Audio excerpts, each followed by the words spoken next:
Can you turn a bowl with a 2x4 and OSB? Stay tuned and see how I took this wood and turned it into this beautiful bowl.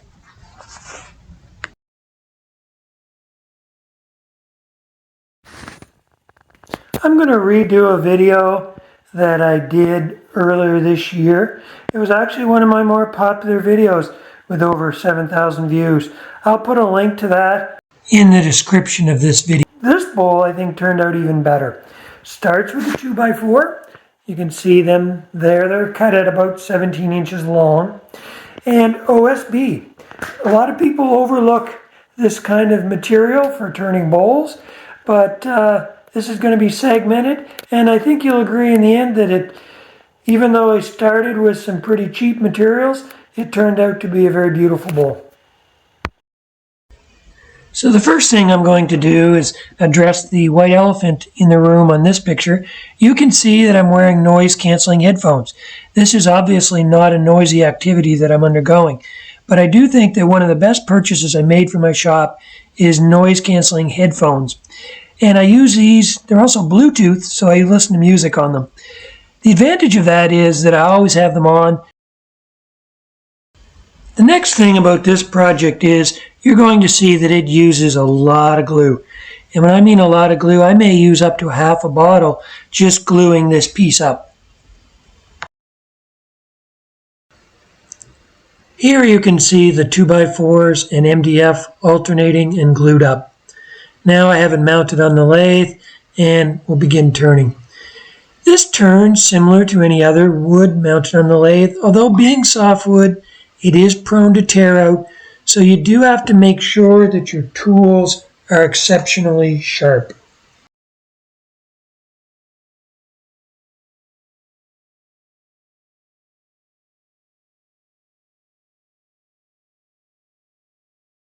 So this piece is mounted on my lathe on a faceplate, and here I'm working the bottom of what will be the bowl. Unfortunately, I didn't notice until I went to look at the recording, but my tool is actually off the picture just down at the bottom. But you can see if you look at the top, as I'm pushing my bowl gouge down the side, you can see that I'm shaping the bowl, and you can see how much material I'm removing in a single pass. FYI, typically as I'm turning, I don't watch my tool. I watch the opposite side to see the result.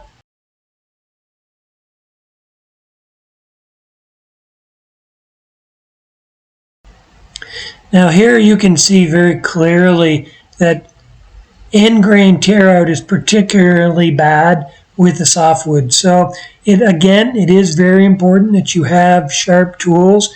And in this case, I'm going with a cut in an upward direction, which gives me more support, which will help with the tear out. But tear out is going to be much worse with softwood than it would with hardwood. Here I'm using my carbide tool just to cut a tenon on the bottom. So for this and a lot of bowls, what I'll tend to do, especially on bigger ones, is I will cut a tenon and then make it into a mortise, leaving the very center as a second tenon. And that's what will go in my chuck, but the bowl will actually sit on the outer ring that you see here. And then I'll reverse chuck it and remove that tenon once I'm done.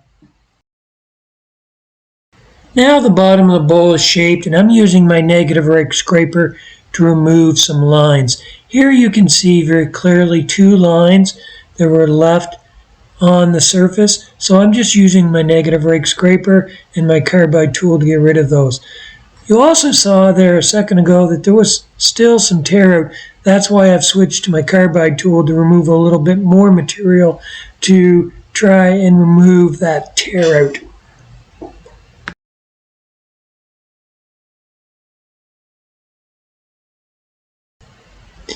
Here I do something that I usually try and avoid because of that tear out.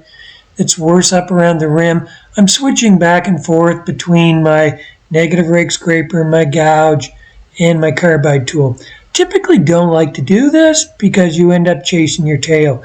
Typically go with the gouge, get as smooth a surface as I can, and then switch to my negative rake scraper and be done.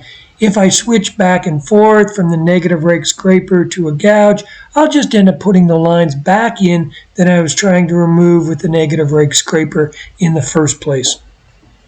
So usually I tend to avoid this, but in this case, because the tear out was so bad, I was really just trying to do the best I could to minimize it as much as I could.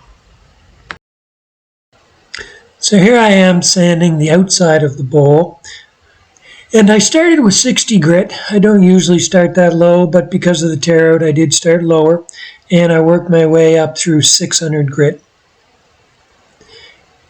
You can see here the surface is relatively good. There's still a little bit of tear out in places, so I did do some spot sanding.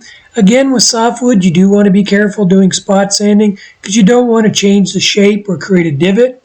But if you just go lightly, you are able to remove the tear out when it's not so deep and yet still be able to maintain the bowl as a round shape. You can also see up at the very rim of the bowl where the OSB is. Sometimes that tended to flare a little bit and create some little cracks. So I did end up, when I flipped it over, just rounding that rim off, which gave me a much cleaner surface at the rim with the OSB. Here I have the bowl flipped around and I'm starting to hollow out the inside. Usually when I'm doing this, I'll often start with my carbide tool just to establish the rim, and then I'll switch over to my bowl gouge. The bowl gouge, almost without exception, is going to be your quickest tool at removing material. You can also see as I'm cutting here, the shavings that have come off are coarse. They're almost like a very coarse sawdust. It doesn't come off with a real nice, fine, long shaving like it would turning a hardwood.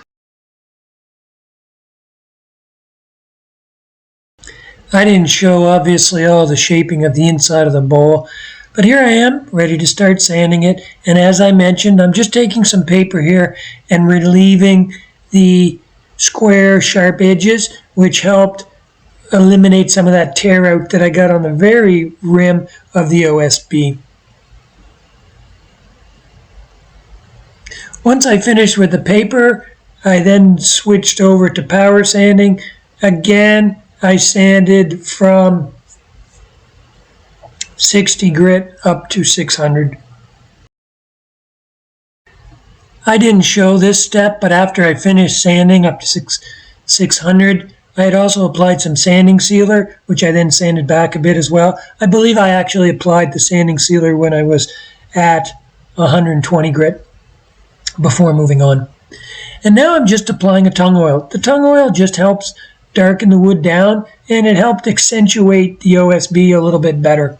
So I applied it, let it soak in a bit, then turned the lathe on and rubbed it in. And I applied a couple coats of the tung oil. The OSB would really suck it up because it is so porous. The softwood not as much. But you can see here now it starts to really accentuate the difference is in color between the OSB and the softwood, which is mostly pine. It's not a real deep bowl, ended up being about 3 inches in total and about 15 inches in diameter. There are still a few spots that even after I applied the tung oil, and I often do, will go back and just touch up a little bit more with a sander. Here I'm just pointing out a few spots that I can either feel a small ridge or a little tiny bit of tear out, and I'll go back and clean those up and then reapply the finish in those areas. That's one of the advantages of tung oil. You can go back and sand it after the fact and then reapply, and you'll never notice that you've done that.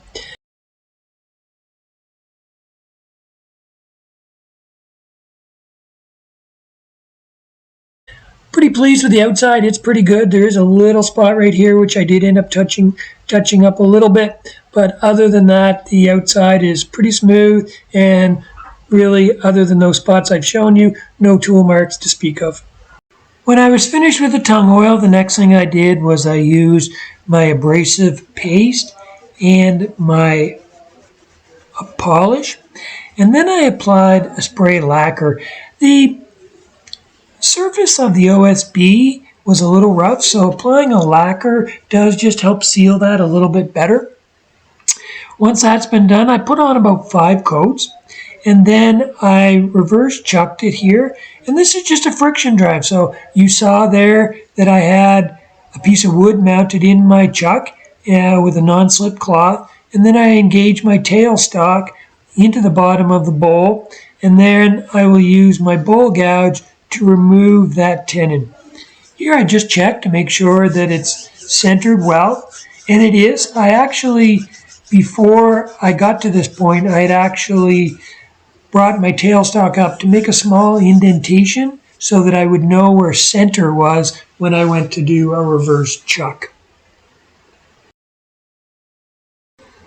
So here, as I have it reverse chucked, I just use mainly my bowl gouge and work away at that tenon. I take very slow cuts because it is just a friction fit, but as long as I put the majority of my pressure in the direction of the lathe and not side load, there's little to no danger of this slipping off of the mount that it's on.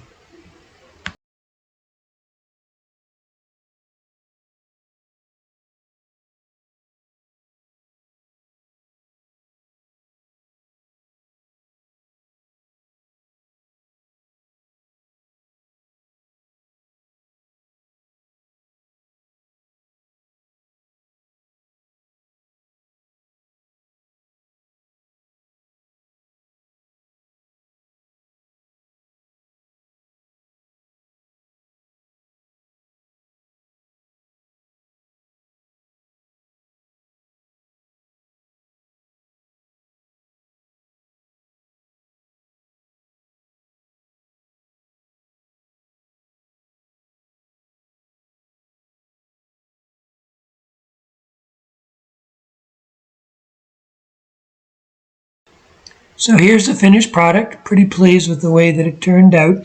Got a nice smooth finish on it.